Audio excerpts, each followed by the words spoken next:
What's going on, Evertonians, and welcome back to Life as an Evertonian. This is our final summary of the 2-1 win yesterday at the Hill Dickinson Stadium. A game, certainly, of two halves.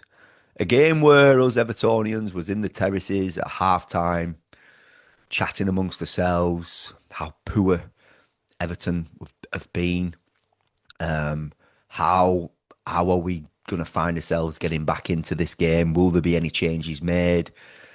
Just talking about how slow, how poor, how Crystal Palace were first to every ball, how they passed us off the park, how much powerful they looked, so much pace into the team, and Everton couldn't really cope.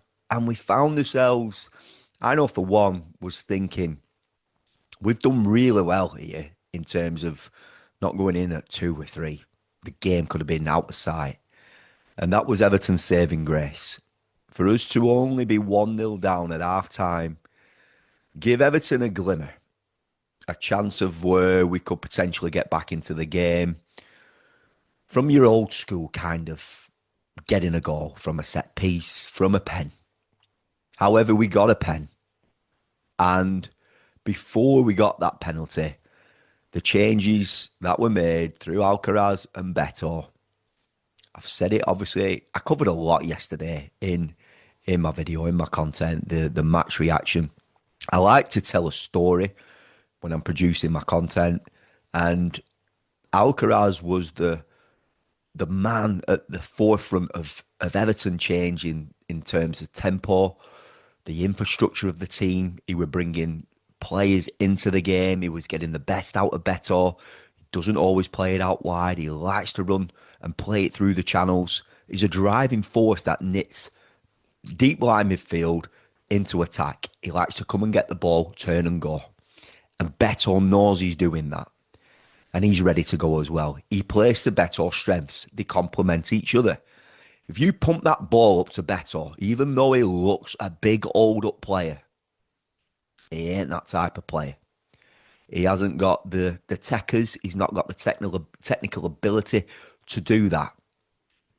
Do you know what? Sometimes I look at Beto, and the ball gets pumped up to him and he's so straight line. There's no, if you remember Mark Hughes, he used to stick his backside, like he used to arch his backside into the midriff. And it's almost like you're bringing yourself much bigger to get that ball. If you look at Beto, he's very upright. Whether that's because he's so tall, it's not really an excuse because we know Duncan Ferguson was very tall and he had the ability to hold up the ball and he had lovely feet with it. Beto is not that type of player. He's a player who likes to turn and go and run onto the ball. That's where he's at his strongest. A driving force in that attack. And that is me giving Beto a compliment because, listen, we've all got it on his back. We have. I have for one. We all have. We're getting on. Not so much Barry's back. We're trying to be patient. Us Evertonians, we stay patient, but we don't stay patient for long. And listen, he's a new player coming into this Premier League. And there was a ball played over to him in that first half. And it was almost a one-on-one. And he had a yard over the defender. I don't know who the defender was. Might have been a wing back or a centre half of Palace. And he had a yard over him. And he got caught up very, very easy. And that told me at the minute he's way off. And now I wanted Barry to get a run of 3 or 4 games. But it's looking like he's going to just have to keep getting introduced. We're going to have to stick with Beto. And we have to find a way of getting Alcaraz inputted, integrated into this Everton team. I've seen the comments. I've said this, us Evertonians have said, does Alcaraz go missing when he starts? Is he an impact player off the bench? Um, and I get that. I really do get that. But when you see a combination of players building up chemistry, it becomes powerful. Listen, this is something that we've not what we've just seen yesterday. This is something that we saw to the back end of last season that give Beto that confidence. And Alcaraz give him that by playing to his strengths. So we do have to find a way, Blues. We really do. I would like Keenan Dewsbury-Hall to drop in as an 8 and play alongside Jimmy Gardner. I'd like us to potentially try it, give Adrissa a bit of a rest. We have to prepare ourselves for the AFCON Cup. Obviously, we've got Merlin Rowe to come into midfield as well. Obviously, he's got an injury at the minute. But that is something we could look to do. And I said in yesterday's video, I feel like Jake O'Brien at right back has run its course. Listen, I know we're way off January in terms of a transfer window, but could we play Jimmy there at right back? You know, Jimmy does a job at left back, he does a job at right back, he does a job in centre mid. And I think it's something that Everton could utilise, Jimmy at right back. So we grew significantly in that game. Obviously, you know, from the 75th minute, but I will say from the first whistle of the second half, Everton slowly built up the momentum. And that came from Alcaraz chasing down the ball straight away. He got the tempo going in the first 4 minutes. We saw a massive change in that first 4 minutes.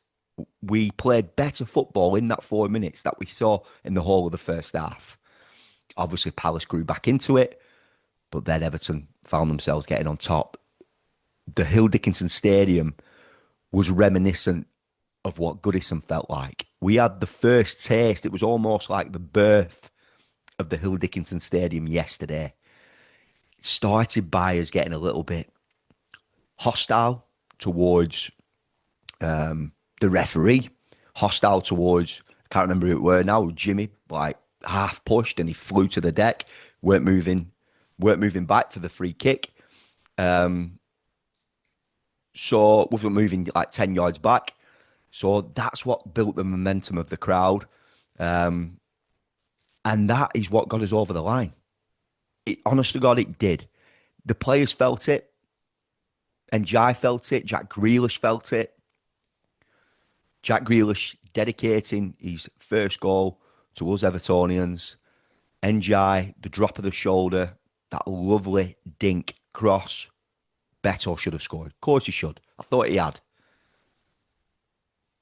Jack Grealish were there on hand to anticipate, to put his foot in there, to challenge, and it's found itself getting in the back of the net.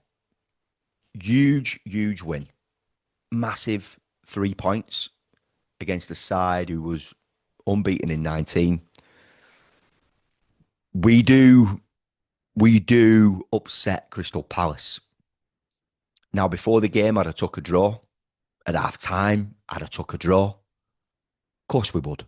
But to go and win that game and to get that feeling amongst us Evertonians in that crowd, Evertonians around the world watching wherever you're from, it almost felt like, for me, a game for the kids who go there with the parents. You know, I said in yesterday's content, my son was so in tune. 9-year-old Jude was so in tune with that game. He never took his eyes off that game.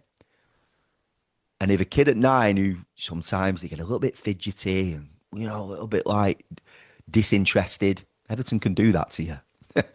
And he was so on it, vocal, singing. And when I know he's doing that, Everton are playing well. And that is a feeling we want as family when we go to the game, who we sat next to. You're building up those new connections. Pete, who sits next to me, honestly, massive bloke, just grabs hold of me. I'm a big lad. He squeezed me and he literally weren't letting go. And that feeling is what we deserve to keep feeling at this new stadium. We're unbeaten. 4 unbeaten in the league. 2 draws, 2 wins. and winning the League Cup, although we got knocked out of that. And this has helped brush off that feeling because we are disappointed to get knocked out of that League Cup. But we need to keep building momentum now. We rode our luck. It could have been 2 or 3 down at half time. I'm not sugarcoating it. We're not sugarcoating it as fans. We tell the truth. We say it how we see it. But we found a way. And David Moyes found a way. Superb management performance from him. Again, some Evertonians have been getting on his back. I've been a little bit, come on, Moyes, with his substitutions. He made them correctly. He did them right. And that's all we can ask. And he's going to learn from making or not making those changes to when he makes those changes. He knows now. He should have known already. But there's something in there that Alcaraz has got. Tim KLS. That's what he's reminiscent of. That's what he reminds us of. Tim Cahill. And Moy should identify that. So Blues, let me know your thoughts. We're now into the international break. Michael Keane's got a bit of a knock to his ribs. He can rest up now. We've learnt today that Jack Grealish has been playing with a knock. You can't tell, but he has. He can now gain that rest. And obviously we've got Man City next, so he's got a big rest there coming up. We're not going to have him. So, what will we see leading up to that game? Let's hope we get no injuries through the international break. We need all the players. We got to tune out of Timur Ibrahim, who I firmly believe we've got a quality player in Timur Ibrahim. I know he's made some mistakes and he's not had the best game, but he's still young. And he's got serious legs in that midfield. He really does. He covers a lot of ground. He drives with the ball. Brilliant in terms of how we won the penalty. He even started that move, finished it there with getting brought down in the box. And obviously even Jake O'Brien slotting in at centre half, he looked more comfortable. So Keane is injured. We could see that. I would like to see Jimmy at right back. I would. I thought Mikalenko had a decent game. He worked and tried his best up and down. And he's always going to improve by having Jack Grealish ahead of him. He just is, because Jack's on the ball. It almost gives Mikalenko time to go on overlap. And obviously in the first half, we didn't have that on the right-hand side. Tyler Diblin likes to come inside. Jake O'Brien doesn't have the confidence to go on these runs. So the balance was off in the first half. But David Moyes and Everton, they got it so right in that second half. And we deserved the win from not feeling we were going to get anything out of the game to going on to deserve that win because of that performance in the second half. Definitely a game of two halves, and the Hill Dickinson felt like Goodison Park.